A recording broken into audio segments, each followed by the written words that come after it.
Hello বন্ধুরা, আশা করি তোমরা সবাই খুব ভালো আছো। আর আমি আজকে বিকেলবেলা গঙ্গায় ভ্রমণ করছি, বেনারসিতে চলে এসেছি। এখানে তো প্রায় 58টার মতন ঘাট আছে আমাকে জানালো। তার মধ্যে আমি যে 5টা-6টা ঘাটে ঘুরেছি সেই ঘাটার নামই আমার এখনও পর্যন্ত মনে আছে। ভীষণ কঠিন কঠিন নাম। সেগুলো হলো আশিমেধা ঘাট, দশমেধা ঘাট, মণিকর্ণিকা ঘাট, পঞ্চগঙ্গা ঘাট, রাজেন্দ্র প্রসাদ ঘাট, আদিকেশব ঘাট, আরও না কত কিছু।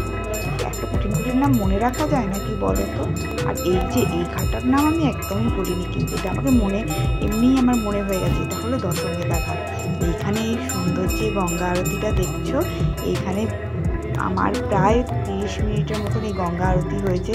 আমার তো পুরো মনটা জুড়িয়ে গেছে এই গঙ্গা আরতি দেখে। বেশ হালকা হালকা ঠান্ডা হাওয়ায়, তবে যত রাত্রি হচ্ছে ততই কিন্তু এই ঠান্ডাটা কিন্তু বাড়ছে।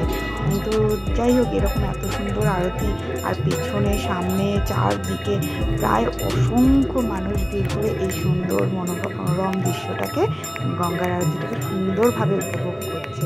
আমার মেয়ের খুব ঠান্ডা লাগছিল, ওর মুখটা বেচারা শুকিয়ে একদম পানসি হয়ে গেছিলো। আর তবে কষ্ট করেছে বলে ও একটা সুন্দর জিনিসও পেয়েছিল, একটা সুন্দর আরতির একটা ফুলের মালা, যেটা ওর গলায় পরিয়ে দিয়েছিল এই ঠাকুর মশাইরা।